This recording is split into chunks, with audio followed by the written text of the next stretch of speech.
Welcome. In this installment of the Tableau training video, we will be doing maps, scatter plots, and a dashboard. We may have to break it up into different videos, but to start off, we'll be using the Amazing EU file that's on Learning Suite. Here is what it looks like in Excel. It has 3 tabs: list of orders, order breakdown, and sales targets. List of orders lists a whole bunch of orders. This is the summary spreadsheet for this file. It has all the orders and it lists their customer name and city and state and region and so forth. It's like all of the orders, and then the details of the orders, or all the items that are on the orders, is under the tab called order breakdown. So that lists all the order ID as well as all the items that go on each order. And then sales targets is something we'll not be using for this tutorial. It'll be another one. So let's go to Tableau and take a look at these. So we'll go to Excel and pull in the Amazing Mart EU Skin Learning Suite. Open that up. Now the first thing we'll do is we'll drag the list of orders over, and you can see, it's not that big, that wide. It goes in the full screen. But now let's bring over the order breakdown, and those link up. If you see, now all of a sudden it's much bigger because we're linking orders with all the detail. And the way it's doing that is if you click on the joining here, that Venn diagram, that's telling us we have an inner join, and it's joining the order ID on the list of orders table to the order ID on the order breakdown table. Alright, so let's go into the worksheet, expand that out.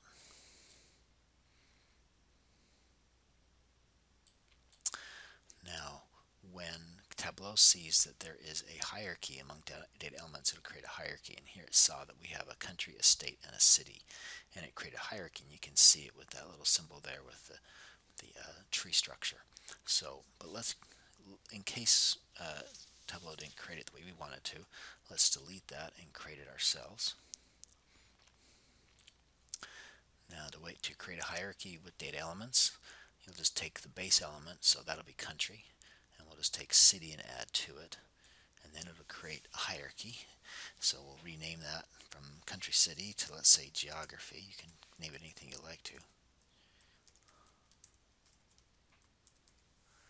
Click OK. Now we have the geography hierarchy with country and city.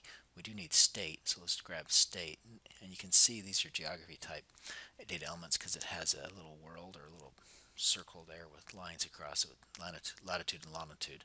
So let's grab state, and since we know state is less than country but greater than city, let's put it between it, and the little line in there can show us how that goes between there.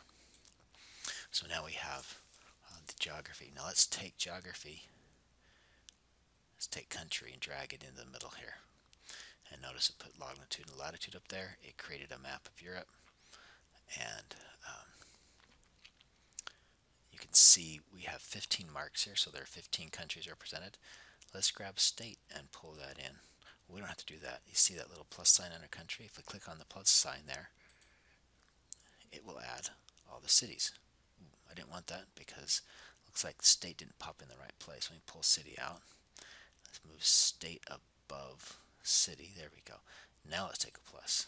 Now we go state. Now you can see we went up to 121 marks. So we have 121 data elements of country and city. Now if we grab country and state. Grab city in there. No, let's just say we'll do a plus sign. We go up to 833 marks. So there's sales orders in 833 cities across Europe. It's a little busy for right now, so let's take city back out. And let's go to country, and we can say, well, maybe we see all these dots, but if we want to see the magnitude of those dots, let's take sales and put it onto size. So maybe the bigger the circle, the greater the sales, which we see. And if we scan in, we can see a little bit better the different sizes of the sales areas. Just go back out. All right. Now we want to we don't want to combine analysis across years, so we need a filter on years, just like we learned in the last video. Let's take years or order date and drag it in the filters shelf space right there. And then it'll tell us, okay, which data item within order date do you want to use? We want to use years, so let's grab years, click next. This is which one do we want to use? We want to use all 4 years, so click all, click apply, click OK. And now, as we learned last time, we can create this into we can see this filter if we do a right click on year, click on show filter, and then it shows up here as a filter. And let's change the view of it. Let's make it to a slider. Come down here, click on slider, and now we can slide the years back and forth instead of clicking on filter and display. Okay. Now we also need to create a calculated field because we've got sales, but profit margin is really what we're after here. So let's do a right click under measures. Now you've got to get white space here, and every time you click on discount profit sales, they show up. So let's go down to the very bottom and do a right click where we don't see any of the data elements popping up, and we should see create calculated field. Let's name that profit margin.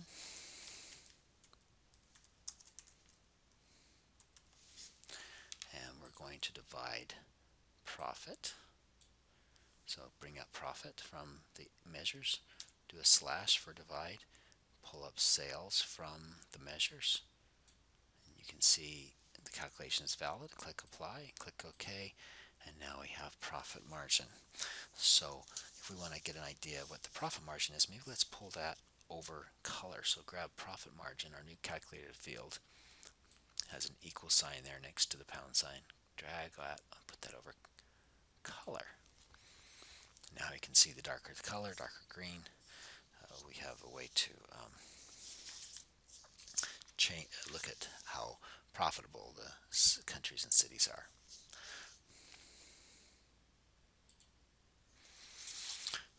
Okay. So that will do it for the map, and we will close this off right now and make another video with the scatter plot.